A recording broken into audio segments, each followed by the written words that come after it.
बिस्मिल्लाहिर्रहमानिर्रहीम। अस्सलाम वालेकुम नाज़रीन, आप देख रहे हैं 92@8 विद सादिया अफसाल। नाज़रीन, आज साबिक वज़ीर आज़म नवाज शरीफ साहब ने लंदन में सहाफ़ियों से बात की है। उनके साथ मरियम नवाज साहिबा भी मौजूद थी, जो चंद रोज़ पहले ही आपके इल्म में है कि वो लंदन पहुंची हैं। और जो उन्होंने बातें की हैं अपने मुकदमे को लेकर, अपने केस को लेकर, उस पर यकीनी तौर पर बहुत ज़्यादा बात हो रही है। इमरान खान साहब पे उन्होंने काफ़ी तनकीद की है और साथ ही साथ ये भी कहा है कि जिन जजेस ने नाइंसाफियां की हैं उनसे हिसाब लेना चाहिए और उनको जवाब देना पड़ेगा।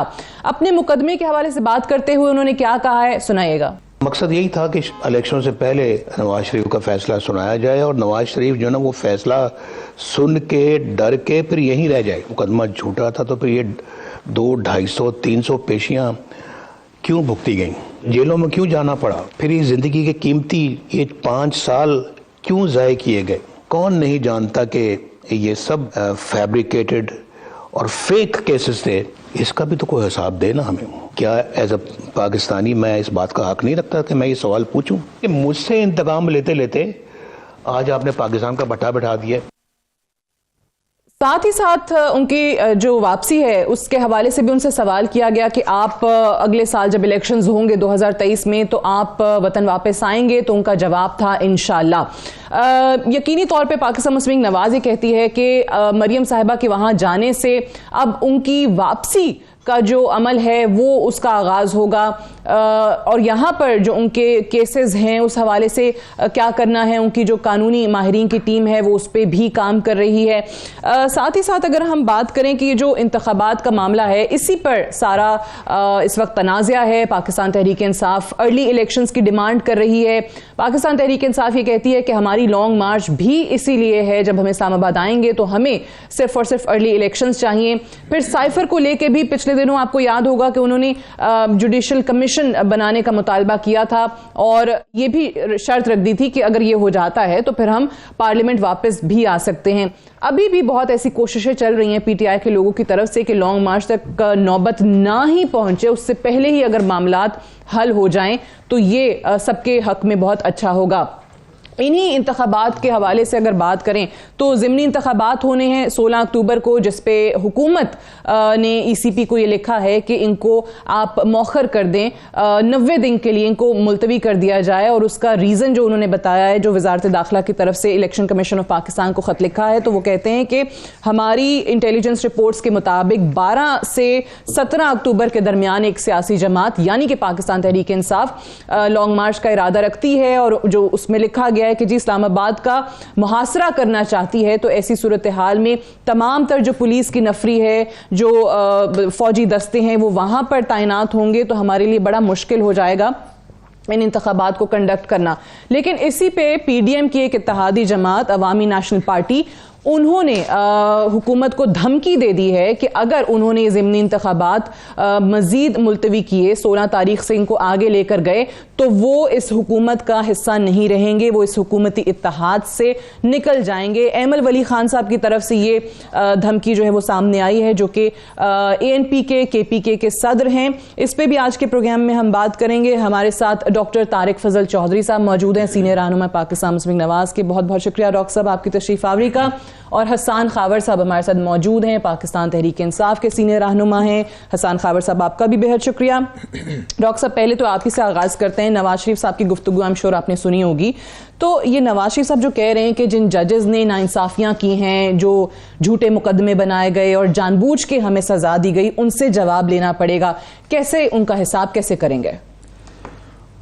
बिस्मिल्लाहिर्रहमानिर्रहीम। बहुत शुक्रिया सादिया, आपने काफ़ी लंबा अपना इंट्रो दिया प्रोग्राम में और मुख्तलिफ मौज़ूआत के हवाले से आपने गुफ्तगू की और यकीनन उस पर तफसील से मैं बात करूँगा। लेकिन आपके इसका सवाल का जवाब देने से पहले आज के दिन की मुनासिबत से मैं तमाम आलिम इस्लाम को मुबारकबाद दूँगा कि आज के दिन एक ऐसी हस्ती का नुज़ूल हुआ कि जो तमाम जहानों के लिए रहमत बना के भेजे गए और नबी आखिर ज़मां हज़रत मोहम्मद मुस्तफ़ा सल्लल्लाहु अलैहि वसल्लम न सिर्फ आलम इस्लाम के लिए बल्कि तमाम आलमीन के लिए रहमत बना के भेजे गए। और उसके बाद आपने देखा कि पूरा जहान जिस तरह जहालत में और जिस तरह अंधेरों में डूबा हुआ था, वो एक ऐसी रोशनी का किरण और मीनार बने कि आज अल्लाह ताला के फजल से इस्लाम जो है वो पूरी दुनिया में एक बहुत प्रोग्रेसिव और आप ये कहें कि मुकम्मल ज़ाब्ता हयात एक अगर मज़हब किसी को कहा जाए तो वो इस्लाम है अल्हम्दुलिल्लाह।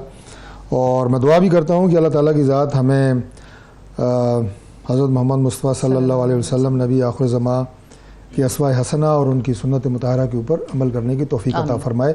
ये आज के दिन के हवाले से हमारा मिशन भी होना चाहिए और हमें यकीनन आज के दिन के हवाले से ये सीखना भी है और ये ऐद भी करना है कि हमने अपनी ज़िंदगियों के अंदर सुन्नत नबवी के हवाले से मस्बत तब्दीली लेके आनी है इंशाअल्लाह।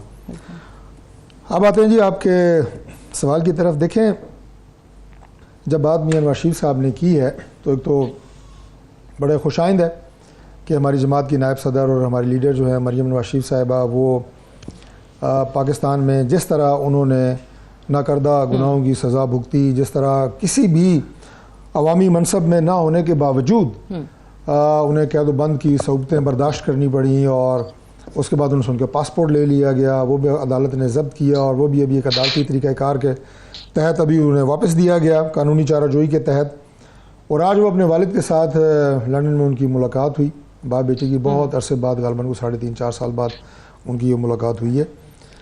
तो उसमें जो इंटरव्यू हुआ उसमें बहुत सारे उन्होंने अपनी इस तमाम ये जो काफ़ी वो जज्बाती भी हो गए थे, बहुत चीज़ों का उन्होंने जिक्र किया। क्योंकि ये तमाम वो लम्हात थे कि जब एक आप ये कहें कि सियासी इंतकाम आप इसको कहें या उनकी ज़ात को जिस तरह टारगेट किया गया और उसके बाद उनकी फैमिली में जिस तरह हादसात हुए और उनकी वालदा मोहतरमा का इंतकाल और फिर बेगम कुलसूम नवाज साहिबा का इंतकाल, और वो एक ऐसे मुश्किल मराहल में था। और इत्तफाक से जो मियां नवाज शरीफ साहब ने जिक्र किया उन कर्बनाक लम्हात का कि जिस दिन बेगम साहिबा का इंतकाल हुआ, मैंने ये बात तफसील से इसलिए कर रहा हूँ कि मैं उस दिन उनके साथ था। अच्छा जी, उस दिन यहाँ इस्लामाबाद एहतसाब अदालत में मियां नवाज शरीफ साहब की पेशी थी, उन्हें अडियाला जेल से यहाँ लाया गया, हम उनके साथ थे और यहाँ कमरा अदालत के अंदर उन्हें ये पता चला कि बेगम साहिबा जो कि काफ़ी बेहतर हो रही थी और वो इंतहाई निगहदाश्त के यूनिट से उन्हें निकाल के उनके कमरे में शिफ्ट कर दिया गया था हॉस्पिटल में, उन्हें दोबारा ICU में शिफ्ट कर दिया गया है। तो वो इतला नहीं यहाँ एहतसाब अदालत में मिली और फिर जब जेल दोबारा उन्हें लेके गए तो वहाँ उन्होंने आगे जो सारी बात उन्होंने बताई कि उन्होंने काफ़ी दफ़ा ये बात जेल इंतज़ामिया से की कि मेरी बेगम की तबीयत ठीक नहीं है और मुझे बात करवा दी जाए, लेकिन वो बात जो कि राइट होता है किसी भी, मैं समझता हूँ कि कैदी का जो जेल में कहा गया कि इजाज़त नहीं है, हमें इजाज़त नहीं है, तो वो सारी बात उन्होंने तफसील से बताई आगे। तो ये सारे कर्बनाक लम्हात से वो गुजरे हैं। अब बात ये है जी कि यहाँ पे मैं छोटा सा आपको एक वाक़या सुना देता हूँ कि नैब की भी बहुत बातें होती हैं। इस्लामाबाद में हमारे यहाँ पे आपके स्टूडियो से बिल्कुल नज़दीक ऑफिस है CDA का, यहाँ पे एक मेंबर इंजीनियरिंग थे हमारे ब्रिगेडियर असद मुनीर साहब जी, बिल्कुल। अब उन्हें नैब ने एक इंतहाई झूठे और गलत मुकदमे में मुलव्वस किया, एक इंतहाई क्रेडिबल ऑफिसर, एक इंतहाई दयानतदार ऑफिसर और एक इंतहाई career army officer as well. वो इस आप ये कहें कि मैं ये कहूँ कि उस दबाव को या ज़हनी अज़ियत को या उस जो आपको एक बेइज्जती या ज़िल्लत महसूस होती है उसको बर्दाश्त नहीं कर सके, उन्होंने खुदकुशी कर ली। और उसके बाद क्या हुआ, उसके बाद नैब ने उस मुकदमे में उन्हें बाइज्जत बरी कर दिया। एक शख्स अपनी जान से चला गया, उसके बाद उसे बाइज्जत बरी कर दिया गया। ये मैंने थोड़ा सा आपको हवाला इसलिए दिया है कि आज अगर मियां नवाज शरीफ साहब, मोहतरमा मरियम नवाज शरीफ साहिबा बाइज्जत बरी हुई है मुकदमे में, तो पिछले ये तो तकरीबन 6-7 साल का अरसा है जिसमें मुसलसल ज़हनी अज़ियत पूरे खानदान ने काटी। आपने इंसाफ की बात की ना, जजेस की बात की, उसका हिसाब कौन देगा? वो तो हो गया, अब कैसे करेंगे? आखिरी बात कर रहा हूँ कि उसका हिसाब तो ज़ाहिर है ना वो साल वापस आ सकते हैं, 5 साल का ज़ाला कैसे होगा, ना वो ज़हनी अज़ियत और कर्ब का आलम जो सारा, और जो मैंने बातें बताई कि क्या क्या इसमें मुसीबतें आई, वापस तो नहीं हो सकते। लेकिन इंसाफ और अदालतों से जो बात मियाँ साहब ने की है जजेस से, वो ये नहीं की कि खुदा न खास्ता पिन पॉइंट करके किसी जज के खिलाफ हम कोई इंतकामी कार्रवाई करने जा रहे हैं।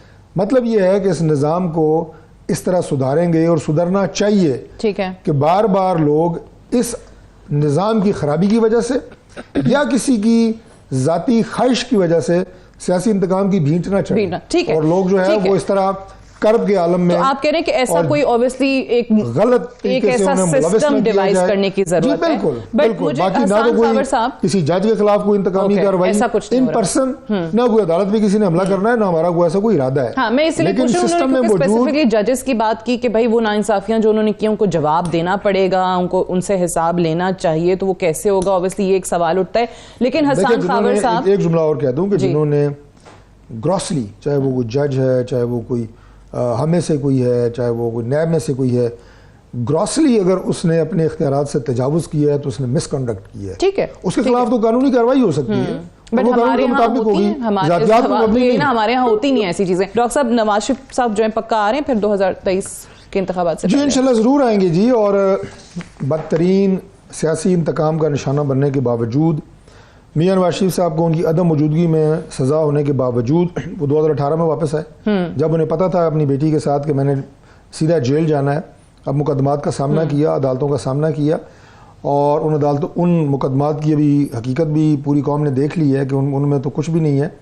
तो वो आएंगे, ज़रूर आएंगे इंशाल्लाह। पाकिस्तान उनका अपना मुल्क है, 3 दफ़ा यहाँ पे वो वज़ीर आज़म रहे हैं। आइंदा की सियासत और मुल्की हालात में समझता हूँ कि जिस जगह पे जा रहे हैं और हमारी जमात को उनकी ज़रूरत है। ओके, तो आप कह रहे हैं वापस आएंगे। एक ब्रेक ले लेते हैं, ब्रेक से वापस आएंगे तो हम डिस्कशन को यहीं से आगे बढ़ाएंगे। हसान खावर साहब से भी बात करेंगे इसी पे, right after this short break. Stay tuned.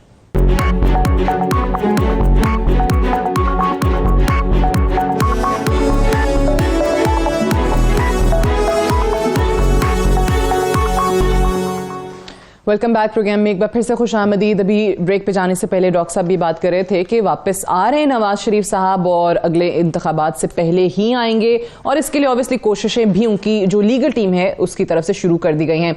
Hasan Khawar साहब, ब्रेक पे जाने से पहले मैंने सवाल किया था, वो गालिबन आप सुन नहीं सके। जो भी चीज़ें अभी नवाज शरीफ साहब आज बता रहे थे, जिस तरीके से भी केसेस के हवाले से उनके साथ सलूक किया गया, या तो वो गलत था जब सजाएं हुई, या आज गलत हो रहा है जब उनको रिलीफ मिल रहा है। दोनों चीजें तो ठीक हो नहीं सकती हैं। सो आप इसको किस तरीके से देख रहे हैं? फिर कोई तो होंगे रिस्पॉन्सिबल लोग जिनके बारे में वो कह रहे हैं कि हिसाब लेना चाहिए उनसे। बिस्मिल्लाहिर्रहमानिर्रहीम। अच्छा देखिए, बात यह है साथिया कि आज मासूम बन के अपने आप को विक्टिम प्ले करना टीवी के ऊपर बैठ के, मीडिया के ऊपर बैठ के बड़ा आसान है। पहले तो मुझे आप ये बताएं कि जिस मुल्क पे इतने सारे लोगों ने हुकूमत की है, क्या वहाँ के रूल ऑफ लॉ का निज़ाम इनको नहीं पता? इन्होंने जितने इंतकामी कार्रवाइयाँ अपने दौर में, मैं 90s की बात कर रहा हूँ, पीपल्स पार्टी के अगेंस्ट की, आज किस बेसिस के ऊपर उनके साथ एक गवर्नमेंट के अंदर बैठे हैं ना।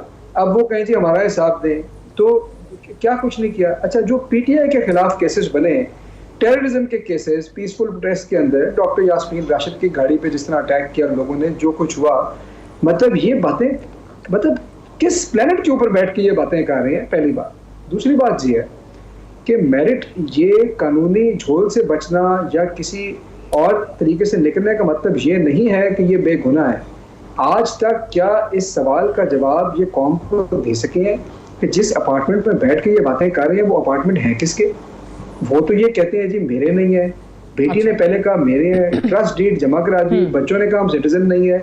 अच्छा, गजब खुदा का ये कि बैठे आज भी वही है, 3 तरह की स्टेटमेंट्स दे चुके हुए हैं, कह रहे हैं जी हम बेगुनाह हैं। इसका जवाब नहीं देना चाहते कि ये किसके अपार्टमेंट्स हैं, किन पैसों से बने हैं। कौम को जवाब तो चाहिए ना, या नहीं जवाब चाहिए?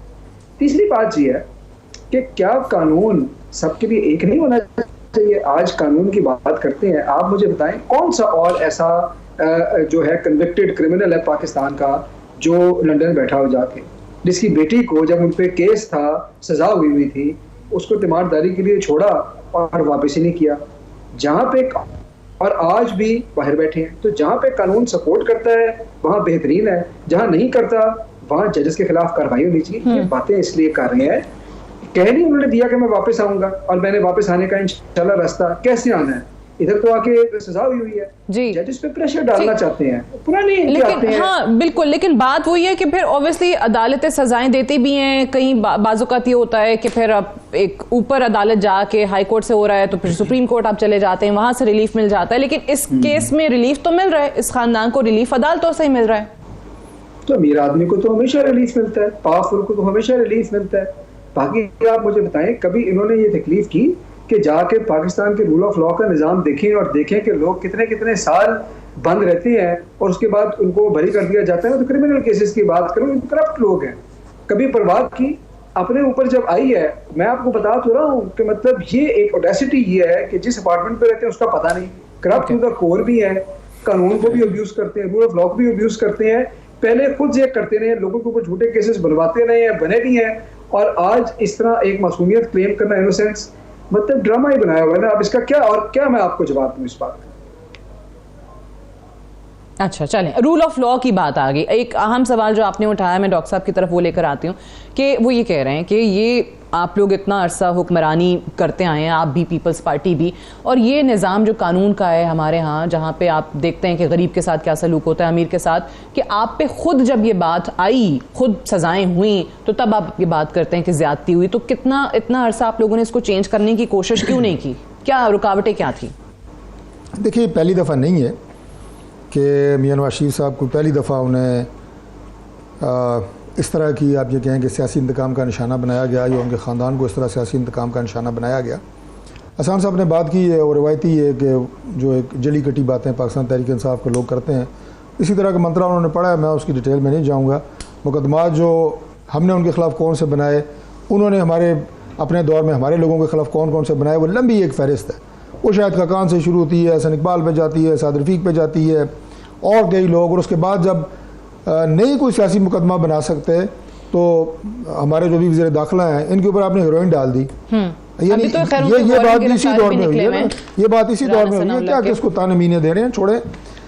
बात सिर्फ ये है जी कि इस निज़ाम की दुरुस्ती के हवाले से हम सबको बिल्कुल ये एतराफ़ करना चाहिए कि हमने ज़रूर इसमें अपना अपना असर डालने की कोशिश की होगी, लेकिन हम इसे उस हद तक ट्रांसपेरेंट नहीं कर सके और उस हद तक आप ये कहें कि इफेक्टिव नहीं बना सके, ना पुलिस के निज़ाम को, ना अदालती निज़ाम को, कि जो अबव बोर्ड हो, स्पीडी हो। और यकीन करें कि अगर ये होता तो आज हमारे मुल्क में जराइम की तादाद में कमी होती। किसी भी शख्स को पता होता कि मैंने अगर किसी की हक गसब की है, किसी की जान ली है, अगले 6 महीनों में मैं तख्ता-ए-दार पे होऊंगा। ये निज़ाम अगर वज़ाम कर लेते तो अब आप देखते कि आज हमारे मुआशरे की जो हालत है वो बहुत मुख्तलिफ होती। इसमें कोशिश की हमने भी कोशिश की, दीगर लोगों ने भी कोशिश की। ये एक नॉन कंट्रोवर्शियल टॉपिक है, इस पर मैं समझता हूँ कि एक दूसरे पे वो उंगश्तबाजी करने की बजाय इस पर तस्लीम करना चाहिए कि हम इसको उस लेवल पे अभी तक नहीं ला सके, और अगर नहीं ला सके तो आइंदा लाना चाहिए और जल्दी लाना चाहिए। क्योंकि आप देखें कि अभी मतलब इस्लामाबाद में ही जी वाक़या होता है कि खातून, क्या नाम था उनका, किसकी बात कर रहे हो? नूर जी जी जी जी नूर मुकद्दम। नूर मुकद्दम केस देखें, अभी तक वो बंदा उधर ही है, नूर मुकद्दम अभी तक वो उधर ही है। दूसरा अभी यहाँ पे दूसरा वाक़या यहाँ पे चकजाद में हुआ कि वो एक शख्स ने अपनी, यानी इंतहाई वो पढ़ी लिखी, आज अगर वो जाहिर जाफर को आपने लटकाया होता तो ये ना होता ना। ये मिसाल देने की आपको, इसलिए आपको मैंने ये दोनों वाक़यात कोट किए, ये मिसाल ना होता। और ये तो सिर्फ वो है ना जो ज़रा ज़्यादा मीडिया के ऊपर आए हैं, कई ऐसे वाक़यात रोज़ाना की बुनियादी के ऊपर जो है वो लोगों की जानें ले रहे हैं, ख़वातीन जो हैं उन पर तशद्दुद किया जा रहा है, घरेलू तशद्दुद हो रहे हैं, ख़वातीन की जानें ली जा रही हैं। तो गली मोहल्ले में आपको इस बात की कोई फिक्र ही नहीं है कि मैंने अगर ये कानून तोड़ा तो मुझे सजा फौरन मिलेगी। ये बात जो है, इससे मैं समझता हूँ नहीं, अच्छी बात है कि एतराफ़ कर रहे हैं आप और सबको इस पे काम भी करना है। अभी राना सनाउल्लाह का आपने जिक्र किया तो मैं ज़रा हसन खावर साहब, आपकी जो पंजाब हुकूमत है, एक तो देखें मेरा सवाल, मैं कल से इस पर बात कर रही हूँ कि जो एंटी करप्शन पंजाब का महकमा है, वो क्या इतने बच्चे थे, उनको नहीं पता था कि वो जाते हैं और वहाँ से वारंट गिरफ्तारी राना सनाउल्लाह के लेके इस्लामाबाद पुलिस के पास आ जाते हैं, as if they thought that Islamabad police is going to cooperate with them to arrest Rana Sanaullah. And secondly उसके ऊपर पता जो है वो फैसलाबाद का लिखवा के लाते हैं। सो एक तो यहीं से ये चीज़ आई वॉश लगती है कि बस डराना था कि आपने हमारे लोग गिरफ्तार किए हैं तो हम जो हैं वो आपको भी गिरफ्तार कर सकते हैं। फिर सेकेंडली वो वेट कर सकते थे कि राना सनाउल्लाह पंजाब में उनकी हदूद में आएँ, लाहौर जाएँ, फैसलाबाद जाएँ तो अरेस्ट कर लें। सो ये हुआ क्या है? वारंट गिरफ्तारी जिस पे फैसलाबाद का पता था, आगे कोसार था ना। अच्छा, मैं इस पे आता हूँ, लेकिन जो चौधरी साहब ने बात की ना, मैं 2-3 मिनट सिर्फ एक मिनट लूंगा उनकी जवाब देने में। देखें, रूल ऑफ लॉ के ऊपर जी मैं इस बात से मुत्तफिक हूँ, पाकिस्तान का सिस्टम फरसूदा है, उसको बेहतर होना चाहिए, ये सारी बातें अपनी जगह। इन्होंने राना सनाउल्लाह साहब के जो पुराना केस था नार्कोटिक्स वाला, उसकी बात भी की। आज वो इंटीरियर मिनिस्टर हैं, जिन लोगों ने बनाया था कार्रवाई कर ली उनके खिलाफ, उनको तो नहीं कोई रोक रहा। जिन लोगों ने बनाया था, जिसने भी बनाया, इस वक्त इंटीरियर मिनिस्टर है ना, कौन रोक है? उनको रोक ले। लेकिन देखिए ये सियासी इंतकामी जो केसेस हैं उनको करप्शन के केसेस से मिलाया नहीं जा सकता। शहरियार अफरीदी साहब का मैं जस्ट टू क्लैरिफाई कि शहरियार अफरीदी का उसमें कोई किरदार नहीं था। नहीं तो फिर वो अंदर हो जाएंगे। नहीं था, वो कुरान पाक उठा के कसमें दे रहा था मेरा भाई। मेरी एक बात सुन जी जी, मैं राणा सनाउल्लाह साहब की बात कर रहा हूँ नारकोटिक्स केस की, कि जिन्होंने इंटीरियर मिनिस्टर है ना, जो आखिर कोई अहलकार होंगे ना, अगर वो समझते हैं तो करें कार्रवाई। मैं बात और कर, मैं कह रहा हूँ कि ये जो मियां नवाज शरीफ वाला केस है ये करप्शन का केस है। ये पैनामा के जो पेपर्स हैं वो पाकिस्तान तहरीक इंसाफ ने लीक किए थे, जिसमें इनके रिकॉर्ड लीक हुए, उसके ऊपर केस चला ना, कमीशन बना, उसके ऊपर केस चला। मैं तो सिंपल सवाल कर रहा हूँ कि कौन ये पूछने का हक नहीं रखती? आपकी पूरी, आप लोग पावर में है, जिस अपार्टमेंट पे रहते हैं कि कहाँ से आए हैं, किसके अपार्टमेंट है, क्या ये पूछने का हक कौन को नहीं? या तो कह दीजिए आपको नहीं पूछने का हक, ये सवाल आप ना पूछे, नहीं पूछते। अब ये कहना कि ये सियासी इंतकामी कार्रवाई है, इस बात की सेंस नहीं है। अच्छा, अब आते हैं जो आपने एंटी करप्शन के हवाले से बात की है। देखें, अगर एक शख्स के वारंट इशू किए हैं जुडिशियल मैजिस्ट्रेट ने, एंटी करप्शन की अदालत ने, तो वारंट सर्व तो करने हैं ना। राणा सनाउल्लाह इस्लामाबाद में थे ना, वो वारंट के ऊपर ये लिखा होता है कि ये शख्स कहाँ का रहायशी है। ये जी रहायशी था इस्लामाबाद का, जहाँ पे उनका शनाख्ती कार्ड बना होगा, कोई बात नहीं है। कहाँ पे आप मुझे बताएं एक बात, कि अगर राणा सनाउल्लाह की जगह कोई आम आदमी होता तो क्या पुलिस वाले देखते कि जी आप क्या एड्रेस लिख के लाए, आज ये बंदा तो इधर है? या इसका तो मतलब ये है कि अगर उस वारंट के ऊपर जो एड्रेस है, अगर वो बंदा उस घर के अंदर ही ना जाए तो कभी अरेस्ट ही नहीं होगा। ये तो बचकाना बात है ना। हाँ, नहीं वो तो जाहिर है जो एड्रेस उनके शनाख्ती कार्ड पे वो आएगा, बट मैं ये कह रही हूँ कि वो आप उनको पता था कि इस्लामाबाद पुलिस तो हेल्प करेगी नहीं ना। आपने खुद ही जब रूल ऑफ लॉ पे इतने सवाल उठा दिए तो उनको भी पता होगा कि इंटीरियर मिनिस्टर को तो अरेस्ट करने जाएगी नहीं पुलिस उनके साथ। एंड सेकेंडली वो कह रहे हैं कि जी हमारी हदूद में ही नहीं है, पता फैसलाबाद का है। बट मुझे आप बताएं, आप लोग अभी आज भी प्रेस कॉन्फ्रेंस में देख रही थी पीटीआई की, तो उसमें कहा कि राणा सनाउल्लाह फौरन गिरफ्तारी दे दें, नहीं तो पंजाब हुकूमत कार्रवाई करेगी। तो पंजाब हुकूमत क्या कार्रवाई अब करने जा रही है? कार्रवाई यही करेगी जो कानून के अंदर है। देखिए, कानून से बालातर तो कोई नहीं है, जो भी गिरफ्तारी की ऑप्शंस है वो एक्सरसाइज करेंगे। लेकिन अगर वो स्टेट का एपरेटस यूज करके बचना चाहते हैं तो और कानून को अपने हाथ में लेना चाहते हैं तो वो उनकी चॉइस है। लेकिन मैं आपको सिर्फ ये कह रहा हूँ कि आप ये कह रही हैं कि जब एंटी करप्शन की टीम गई तो उनको पता होगा उनको गिरफ्तार नहीं कर पाएंगे। क्या पता हो, लेकिन वो क्या करें? जब वारंट इशू हो गया तो फिर वो घर बैठ जाएंगे, जी इंटीरियर मिनिस्टर है, हम जाके उसको ना अरेस्ट करें। ऐसे तो नहीं हो सकता। तो कानून का जो तमाशा बन रहा है और जैसे उन्होंने अपने हाथ में लिया है, वो नजर भी सबको आ गया कि क्या हो रहा है और कैसे ये कानून से बालातर होके बैठे हैं। नजर तो आ गया सबको। ठीक है, चलें, ठीक है। आप कह रहे हैं कि ऑब्वियसली इस्लामाबाद पुलिस के पास जाना तो था, उन्होंने एंटी करप्शन की टीम ने, क्योंकि वारंट इशू हो चुके थे। अब इस पे आप लोग क्या कर रहे हैं? क्योंकि अभी देखें गिरफ्तारियां और उसके जवाबी गिरफ्तारियां या वारंट्स एटलीस्ट या मुकदमे, यही हमें पाकिस्तान की सियासत में नजर आ रहा है डॉक्टर साहब के। वहाँ इनके लोग गिरफ्तार होते हैं, सेनेटर सैफुल्लाह नियाजी को, हामिद जमान को अरेस्ट करके ले जाती है FIA, और उसके बाद ये राणा सनाउल्लाह के भी वारंट जो है वो गिरफ्तारी सामने आ जाते हैं। ये होना चाहिए इस तरीके से पार्टी वर्करों की गिरफ्तारियां जस्ट बिकॉज वो कह रहे हैं कि जी हम चंदा इकट्ठा कर रहे हैं बाहर से, नामंजूर.com वेबसाइट चला रहे थे, IP एड्रेस उनके घर का ट्रेस हो गया, इस पे उनको उठाना बनता है? देखिए, जहाँ तक इस बात का ताल्लुक है कि गलत और झूठे मुकदमे में किसी को मुलव्वस करना, ये बिल्कुल गलत है। गिरफ्तारियाँ भी कोई इतनी खुशाइन चीज़ नहीं है, ना सिस्टम के लिए ना मुल्क के लिए।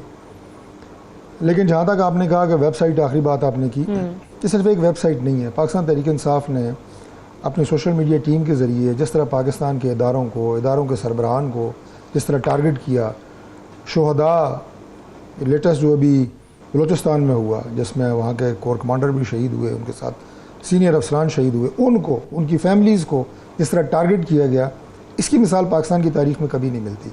तो लिहाजा उनकी वेबसाइट्स का तो आप पूछे ना कि वो क्या क्या कहते हैं। वो तो कह रहे हैं कि हम तो ये अपनी तहरीक के लिए बाहर के लोग जो हैं वो मैं आपको पाकिस्तानी चंदा देते हैं, ओवरऑल वेबसाइट्स की बात बता रहा हूँ। अच्छा। और चंदे के हवाले से भी मैं सिर्फ एक जुमला कहूँगा कि आई विश कि जितनी ये टेलीथॉन के ऊपर रोज़ वो तादाद बढ़ रही है और वो अरबों से अब खरबों में जाने लगी है, मेरा ख्याल है उसकी ज़रा डिटेल्स भी आ जाए मीडिया वो जो सैलाब मुतासरीन के लिए उन्होंने किए, कितने पैसे किस किस ने दिए हैं। ये तो बड़ा आसान है ना कि मैं आपको कहूँ कि कल मैं आपको 10 करोड़ में भेजूँ 10 रुपये भी ना, तो पता तो किसी को नहीं है। कैमरा तो वो देख रहा है जो मैं कह रहा हूँ, कल तो कल देखी जाएगी। बहरहाल आए तो अच्छी बात है, सैलाब ज़दगान पे लगे पैसे, हमें खुशी है इसमें। अच्छा, ये वाला मुझे बताएं ना, वो कहते हैं कि हमारी फाइनेंशियल सप्लाई लाइन को चोक करने की कोशिश की जा रही है लॉन्ग मार्च से पहले, क्योंकि घबरा गए हैं। हुई है उन्हें स्पोर्ट शोट कोई नहीं होगी। फितना फसाद को स्पोर्ट जो होती है वो बड़े कम लोग करते हैं और ख़ास एजेंडे के तहत करते हैं, तो वो एजेंडे वाले लोग ही करेंगे। बाकी पाकिस्तान की आवाम तो किसी सूरत में ना इस्लामाबाद का मुहासरा चाहती है, ना यहाँ पे मामूलात ज़िंदगी को मुअत्तल करना चाहती है, और ना वो ये चाहते हैं कि मुल्क जो है वो मज़ीद तमाशा बने। मैं जनरल लोगों को जिनमें अकल और शऊर है उनकी बात कर रहा हूँ। अच्छा, ये बड़े मजे की बात, वैसे ये डॉक्टर साहब बड़े मजे की बात है जब आप बात करते हैं ना, आप कहेंगे पाकिस्तान की जो 22 करोड़ अवाम है ना, वो ये चाहती है, वो क्या चाहती है कि जी यहाँ पे अर्ली इलेक्शन ना हो, हुकूमत टाइम पूरा करे। वो कहेंगे ना, वो भी यही कहेंगे 22 करोड़ अवाम ये चाहती है अर्ली इलेक्शन करा ले। केड़ी 22 करोड़ अवाम मैंने तो आपको जो दोनों चीजें चाह रही है। सैनिटी की बात की है कि कौन चाहता है, कौन पाकिस्तानी चाहता है कि मुल्क डीरेल हो, निज़ाम ख़राब हो, हालात मज़ीद ख़राब हो, खुदा न खास्ता, कौन ये चाहता है? 22 करोड़ अवाम में से मुझे बताएं कितने % आप कह लें क्या अक्सरियत ये चाहती है? बिल्कुल भी नहीं चाहती। लोग यही चाहते हैं मुल्क जो है वो स्टेबिलिटी की तरफ जाए, मुस्तहकम हो, हालात बेहतर हों, और जो हरकतें पाकिस्तान तहरीक इंसाफ कर रही है या करने जा रही है, जो उन्होंने अनाउंस किए हुए हैं, उससे बेहतरी कहाँ पे आएगी? मुझे आप ये बताएं। राना सलाह साहब ने जो आपने बात की है, ये टोटल एक मीडिया स्टंट है, इसके अलावा ये कुछ भी नहीं है। मुकदमा और वारंट लेके इधर फिर रहे हैं, उधर फिर रहे हैं, फिर उनकी तस्वीरें बना रहे हैं, वीडियो बना कर सोशल मीडिया पे लगा रहे हैं। It's just a political media stunt. PTI ने कहा मफरूर हैं, छुपते फिर रहे हैं। मैं आपको कह रहा हूँ ना कि यही तो मीडिया स्टंट है। किस तरह के 2-4 लफ्ज जो है वो थोड़े से डेरोगेटरी। खैर, इस पे तो मेरा अपना ओपिनियन भी मैं ये कह रही हूँ कि वो कहीं और पंजाब में जहाँ की हुकूमत है वहाँ पे उनको अरेस्ट कर लेते हैं। यही। अच्छा, और बाकी 2 दफ़ा आसिफ साहब ने कहा है, मियां नवाज शरीफ साहब के केस के हवाले से, पता नहीं उस वक्त ये पॉलिटिक्स में थे या हसन साहब। जी मैं क्योंकि सर्विस में भी रहे इसलिए मैं कह रहा हूँ कि मियां नवाज शरीफ साहब पे जो मुकदमा बनाया गया पनामा का, मैं शॉर्टली अर्ज कर देता हूँ, पनामा में मियां नवाज शरीफ साहब का नाम नहीं था। जिन अपार्टमेंट्स की उन्होंने बात की उसके हवाले से तमाम तर तफसीलात नैब के पास भी हैं, GIT के पास भी हैं, हाई कोर्ट्स में भी हैं, और उसी मुकदमे से मरियम नवाज शरीफ साहिबा अभी बरी हुई हैं इस बुनियाद पे कि मियां नवाज शरीफ साहब के खिलाफ भी अभी तक आप कोई ठोस शवाहिद की बुनियाद पे कोई चीज़ इस्टेब्लिश नहीं कर सके। तफसीलात तमाम की तमाम अदालतों में दी जा चुकी हैं। आपकी तमाम जमात इल्ज़ाम सिर्फ टॉक शोज़ में आके लगाती है, हमने अमली तौर पे वो तमाम सबूत और वो तमाम मकाम जो है तरमीम कर दी हैं अपनी मर्जी की, इसलिए कानूनी चेंज कर दिया। एक जुमला कह के मैं नैब के ऊपर आ जाता हूँ। दूसरी बात यह है जी कि मियां नवाज शरीफ साहब पे अगर करप्शन के सबूत होते तो मियां नवाज शरीफ साहब को अपने पासपोर्ट पे अकामा रखने की बुनियाद पे नाअहल और डिस्क्वालीफाई ना किया जाता। ये तमाशा भी पूरी दुनिया ने देखा है कि सिर्फ पाकिस्तान में लगा है कि आप मुंतखब वज़ीर आज़म को इस बुनियाद पे कि उसकी पासपोर्ट पे दुबई का रेजिडेंट वीज़ा लगा हुआ है, अकामा जिसे कहते हैं, आपने उसे डिस्क्वालीफाई करके घर भेज दिया है। ये ड्रामा पूरी दुनिया में आपने कहीं देखा है? अफ्रीका जैसे किसी, मैं कहता हूँ कि जैसे बनाना क्या सुपर बनाना रिपब्लिक कहते हैं, वहाँ पे भी इस तरह का खेल तमाशा नहीं हुआ जो हुआ है। अब फिर आप बड़े मतलब मैं तो हैरान हूँ उसके बावजूद कितनी जुर्रत और दलेरी के साथ ही उसको भी जस्टिफाई करने की कोशिश करते हैं। रिवायत अच्छी नहीं है। अभी मिसाल के तौर पर धरने की बात हो रही है, मैं एक मिसाल आपको देता हूँ। बाकी जो हमने इंतजाम करना है हमने करना है। अगर आपके पॉलिटिकल राइट्स हैं, कॉन्स्टिट्यूशनल राइट्स हैं, वो इस्लामाबाद के रिहायशों के भी कॉन्स्टिट्यूशनल राइट्स हैं, बट वो भी बड़ा अजीब सा है ना डॉक्टर साहब, तो हमारी जिम्मेदारी है।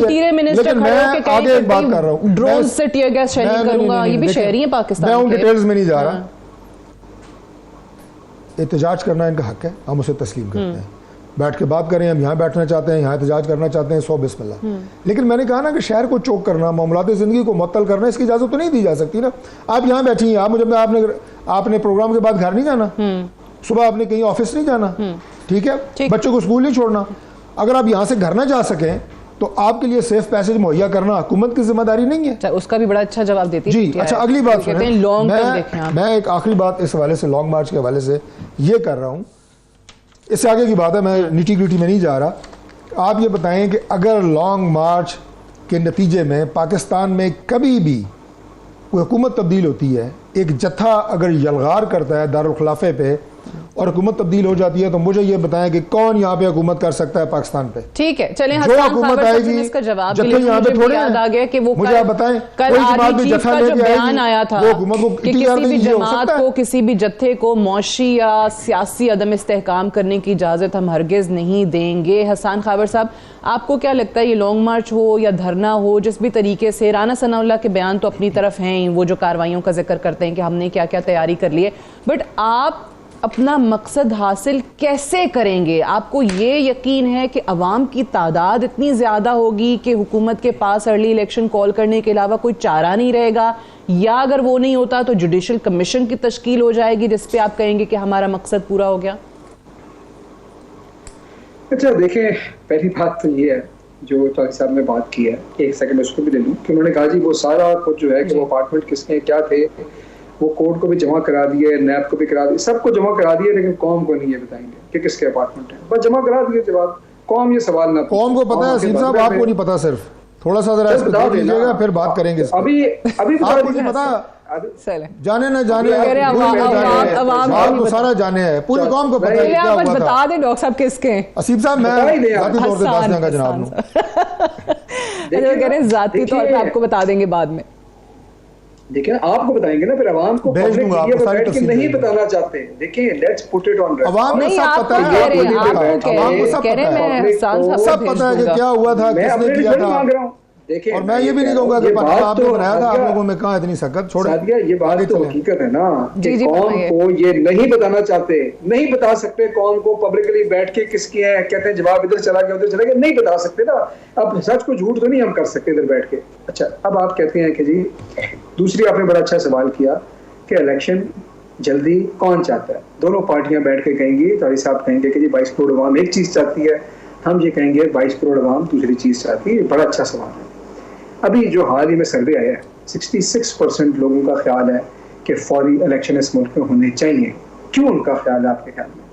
कोई उनको शौक तो नहीं है इलेक्शन करने का? इसलिए कि इस वक्त जो एक पॉलिटिकल इंस्टेबिलिटी है, जो इकोनॉमिक हालात है, जो लोगों को मुश्किल आई हुई है, एक तरफ हुआ है और दूसरी तरफ उनको ये पता है कि ये लोग तो अपने एजेंडा के ऊपर आए। जो पहले दिन से खान साहब कह रहे थे कि अपने आप को ये NRO2 देना चाहते हैं, जैसे इन्होंने नैब के कवानीन में तरमीम करवाई है, जैसे FIA को उन्होंने प्रेशराइज किया है, लोगों को नजर आ रहा है कि ये तो जो रहा सहा रह गया है ये भी लूट के खा जाएंगे। तो 66% लोग तो सर्वे, आप भी सर्वे करा रहे हैं, पहली बात। दूसरी बात ये है कि 17 जुलाई को जब जल्दी इलेक्शन हुआ, आपने आगे इलेक्शन की बात भी करनी है, जब पंजाब में हुआ, क्या कौम ने, पंजाब के अवाम ने तो अपना वो बता दिया ना कि वो क्या चाहती है, वो किसकी तरफ खड़े हैं। लम्हा फिक्री है इनकी जमात के लिए, ना समझना चाहें इनकी मर्जी है, लेकिन जो हुआ इनके साथ तो इनके लिए लम्हा फिक्री है। इनको इंट्रोस्पेक्शन करनी चाहिए कि हमारे साथ क्या हुआ है। तीसरी बात ये है कि जब एक पाकिस्तान की सबसे बड़ी पॉलिटिकल पार्टी कहती है कि हम एहतजाज करेंगे, तो ये कहना तो बिल्कुल बजाय है इनका कि जी आप कानूनी तौर पे करें, गैर कानूनी काम ना करें, यहाँ तो है। लेकिन ये कहना कि जी जत्था आ रहा है और जलगार होने लगी है, आप मुझे बताएं जत्थे जलगार कब करते हैं? जलगार का लफ्ज जो है ये तो जंगों में इस्तेमाल होता है, दुश्मन मुल्क के लश्कर आके जलगार करते थे, जत्थे आते थे। ये कौन से जत्थे हैं? यानी आपकी आवाम जो है वो जत्था बन गई। 17 जुलाई को आपको कोई वोट नहीं देना चाहता था, पूरा पाकिस्तान एक तरफ जत्था बन गया है और जो कौम वही बच गई है, जो 12 जमातों के लोग इस्लामाबाद में बैठे हैं, बाकी पूरा मुल्क जत्था है। अब अगर ये डेफिनेशन है तो फिर जत्था ही है। आप क्या करेंगे? धरना देंगे जब तक आपके अर्ली इलेक्शन की डिमांड ये पूरी नहीं करते? देखें, इसके ऊपर जो हतमी हिकमत अमली है वो तो अनाउंस करेंगे, लेकिन तमाम ऑप्शंस ओपन है, लेकिन करेंगे within our democratic rights, कानून के अंदर रह के करेंगे, कोई गैर कानूनी काम नहीं हम करने लगे। ये बात बड़ी वाज़ेह है। ठीक है, कोई गैर कानूनी काम आप कह रहे हैं नहीं करेंगे, राइट। हसन साहब मुझे एक ब्रेक के लिए जाना है, ब्रेक से वापस आते हैं, डिस्कशन को हम यहीं से आगे बढ़ाएंगे। Stay tuned.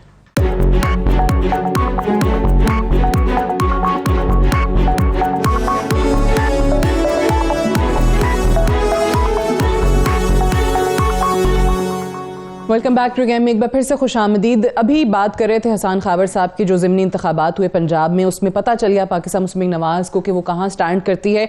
अब जो अगले ज़िमनी इंतखाबात हैं जो कि 16 अक्टूबर को होने हैं, उसके लिए वजारत दाखिला ने इलेक्शन कमीशन को ये ख़त लिखा है कि आप इनको मुलतवी कर दें 90 दिनों के लिए। और उसका रीज़न जो बताया वो भी यही बताया है कि क्योंकि एक सियासी जमात ने इस्लामाबाद का मुहासरा करना है और ज़्यादातर जो पुलिस हैं या फौजी दस्ते हैं वहाँ तैनात होंगे तो हमारे लिए बड़ा मुश्किल है।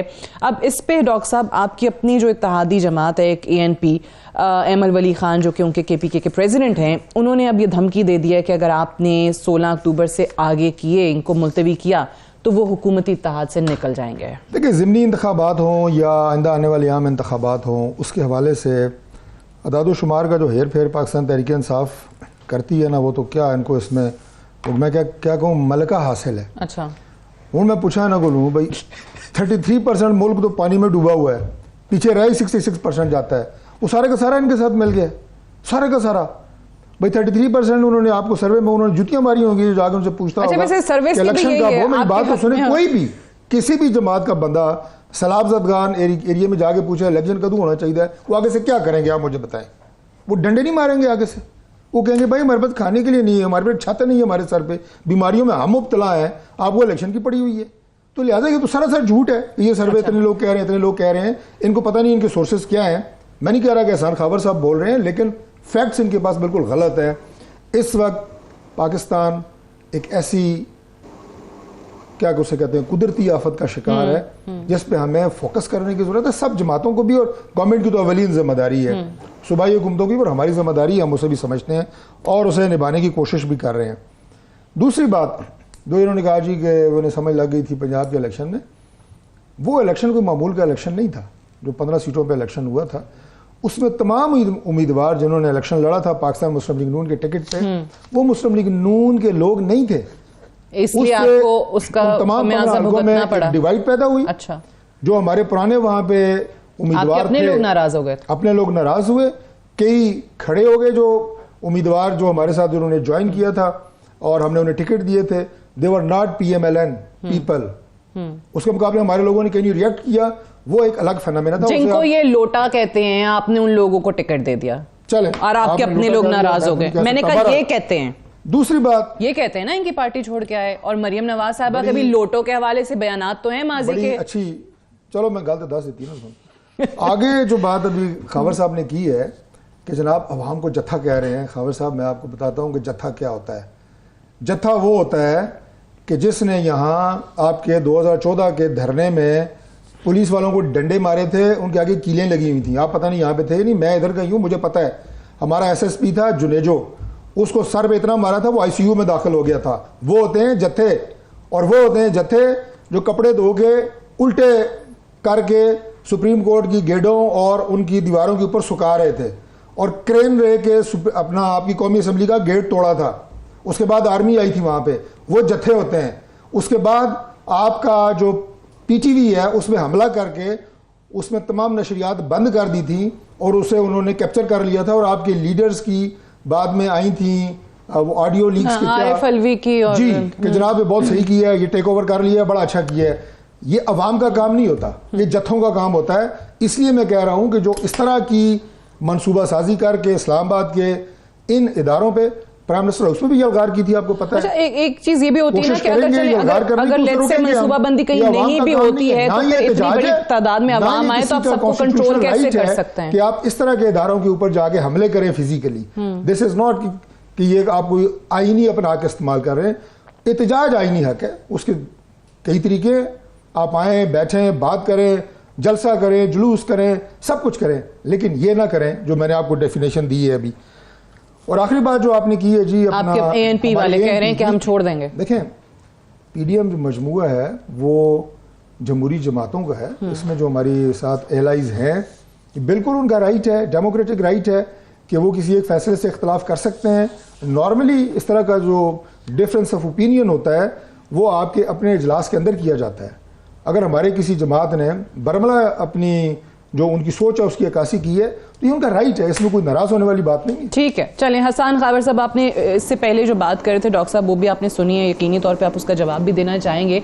अगेन मैं वापस अगर लॉन्ग मार्च वाले चीज़ पे आ जाऊँ, हालांकि ये इन्फॉर्मेशन है बहुत सोर्सेस से पीटीआई के अपने, हमें पता चलता है कि आप लोगों की कोशिश भरपूर जारी है कि लॉन्ग मार्च की नौबत ही ना आए, उससे पहले ही मामलात इफ़हाम व तफ़हीम से हल हो जाएं। प्रेसिडेंट साहब ने पिछले दिनों इसका बरमला इजहार किया कि उनकी जो मुफाहमती कोशिशें थीं वो नाकाम हो गई हैं। सो क्या अभी भी कोई ऐसी सूरत आपको नज़र आ रही है कि मुफाहमत पे ही बात ख़त्म हो जाए, टेबल पे आप लोग आ जाएं, जो कि होना चाहिए, और लॉन्ग मार्च ना ही हो?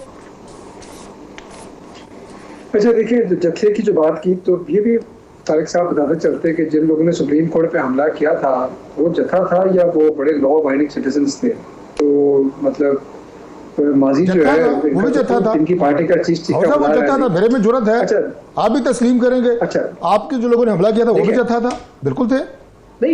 नहीं, लेकिन अब आप देखें, मैं तो ये कहता हूँ कोई गैर कानूनी काम नहीं होना चाहिए, लेकिन ये कहना कि एक पार्टी लॉन्ग मार्च करी, अगर आप ये कहें कि जत्थे जवार करने आ रहे हैं तो उसमें तो देखें लोगों का पॉलिटिकल राइट है।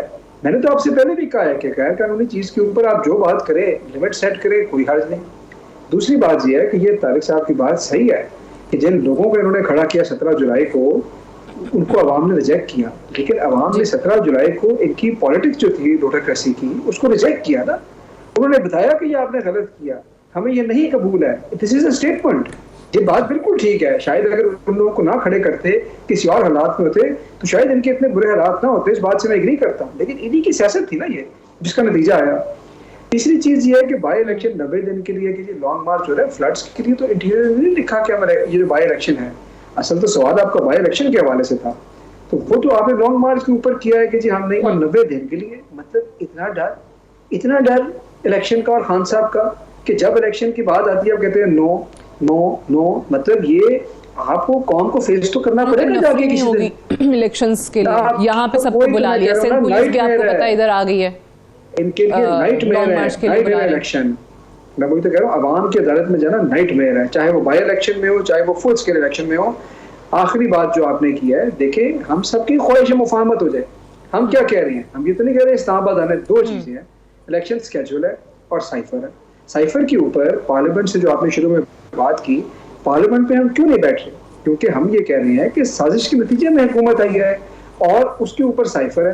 अगर साइफर के ऊपर जुडिशल कमीशन बनाते हैं, तहकीक करते हैं, तो हमारा जो मसला है वो तो उससे लिंक्ड है। दूसरी बात है इलेक्शन की, और इलेक्शन के ऊपर जो वजूहात हैं वो आपको मैं पहले दे चुका हूँ। तो अगर इन दो चीजों के ऊपर बात हो, मुफाहमत हो, तो बिल्कुल अगर चीज मुफाहमत से आगे चले तो क्या जरूरत है। लेकिन ये है कि ये तो अब जिनको समझना चाहिए उनको समझना चाहिए। ठीक है, लेकिन साइफर पे अगर डॉक्टर साहब इसी पे एक सवाल मैं कर लूं कि आप कहते हैं कि ये सब झूठ बोल रहे हैं, साइफर का अपना बयानिया है, वो ऑडियो लीक पे भी आप कहते हैं, तो जुडिशल कमीशन अगर बन जाता है और अगर ये झूठे भी हैं तो बना दे, फिर एक्सपोज हो जाएंगे ना वो, इस शर्त के अंदर वो पार्लियामेंट में भी वापस आ रहे हैं, तो इससे भागना तो नहीं चाहिए। फिर हम तो पहले दिन से कह रहे हैं कि ये इम्पोर्टेड हुकूमत और ये सारी बातें जो ये कर रहे हैं ये सरासर झूठ है, और अपनी 4 साल नाकाम हुकूमत की नाकामी को छुपाने के लिए इन्होंने एक नया ढोंग रचाया है। ये हमारा एक, आप ये कहें कि शुरू से हम इस स्टैंस के ऊपर हैं और आज भी हैं, लेकिन उसके ऊपर से जो पर्दा उठाया है वो इमरान खान साहब की अपनी ऑडियो लीक ने उठाया है, कि जहाँ वो अपने प्रिंसिपल सेक्रेटरी को कह रहे हैं कि साइफर में तो चलें कुछ नहीं है, लेकिन वो कह रहा है कि मैं जो मिनट्स ऑफ द मीटिंग है उन्हें मैं ट्विस्ट कर लूँगा और उसके बाद दुनिया को हम वो मिनट्स दिखाएंगे, साइफर तो दिखाएंगे नहीं, और साइफर उसके बाद गायब हो जाता है। मिनट्स रिकॉर्ड के ऊपर है, ये भी आपके प्रोग्राम में बता दूं कि मिनट्स इस वक्त भी रिकॉर्ड के ऊपर हैं और मौजूद हैं, रिकॉर्ड में मौजूद है, लेकिन साइफर गायब है। तो ये बात है कि ऑडियो लीक जो है वो मुकम्मल, मैं समझता हूँ कि वो साइफर सोच अजीब ही बात है कि गायब है, ओरिजिनल पड़ा है फॉरेन ऑफिस में, आपकी जो एनएसए की मीटिंग हुई है, हाँ एनएसए की मीटिंग भी तो उससे पे हुई ना, तो वो पता नहीं चला किसी को साइफर की कॉपी नहीं है। कॉपीज तो उसकी मौजूद हैं, वो तो इंटेलिजेंस के इदारों के पास भी होंगी, बिल्कुल आपके फॉरेन ऑफिस में होंगी, ये नहीं। लेकिन मैंने कहा बना दे जुडिशल कमीशन, अगर आप कह रहे हैं कि इन्होंने बिल्कुल ये गलत झूठा बयानिया घड़ा है, तो फिर ये एक्सपोज हो जाएंगे ना, उसमें तो आपको फायदा है। फिर फेडरल कैबिनेट ने इस बात की अप्रूवल दी है कि इसकी इन्वेस्टिगेशन हो। वो ये नहीं मानते कि राना सनाउल्लाह के अंडर जो होगी या काबीना करेगी? कुछ भी नहीं मानना, उन्होंने क्या मानना है, जुडिशल कमीशन मान रहे हैं ना, नहीं, मैं जुडिशियल आपको अर्ज कर कमीशन रहा पे हूं कि आप भी जाएंगे, पार्लियामेंट बात लॉन्ग होती है मार्च भी कि खत्म ये हो जाएगी। टेक्निकल मामला, टेक्निकल मामला मैं जुडिशियल कमीशन की तश्कील के हवाले से कह रहा हूँ। अच्छा। कि कहाँ पे कमीशन ऑफ इंक्वायरी बनता है, उसके TORs क्या होते हैं, जुडिशियल कमीशन कैसे बनता है, वो आपकी आइन की या आपकी जो किस शिक के तहत, किस एक्ट के तहत बनता है, ये टेक्निकल मामला है। क्योंकि मैं उन मीटिंग्स में खुद भी शरीक था, मुझे मतलब सिर्फ ये नहीं और भी चीज़ें जो हैं जिसमें मीटिंग में डिस्कस होती हैं, ये खालिसन टेक्निकल मामलात होते हैं। ये ऐसा नहीं होता कि जनाब आपकी ख्वाहिश के ऊपर हर चीज़ के ऊपर फ़लाँ कमीशन बन गया, फ़लाँ कमीशन बन गया। इसके ऊपर कमीशन भी बनेगा और इसके ऊपर खैर है तो ये सेल्फ एक्सप्लेनेटरी, इसके ऊपर कमीशन भी बन जाएगा, कमीशन भी बन तसल्ली भी हो जाएगी। ठीक है। लेकिन इसके ऊपर किसी ने डिनाई की है क्या? जो सेक्रेटरी हैं प्राइम मिनिस्टर के आजम खान साहब, उन्होंने डिनाई की है? आप लोग उनसे भी तो अभी ये मेरी सवाल आवाज़ जवाब नहीं है। कर रहे हैं ना कि कमेटी उनको भी बुलाएगी इन्वेस्टिगेशन के लिए। चलें, unfortunately I have run out of time, I have to wind up है। बहुत बहुत शुक्रिया डॉक्टर तारिक फजल चौधरी साहब और हसान खाबर साहब प्रोग्राम में ज्वाइन करने के लिए। That's all for tonight. इजाज़त दीजिए, खुदा हाफिज़।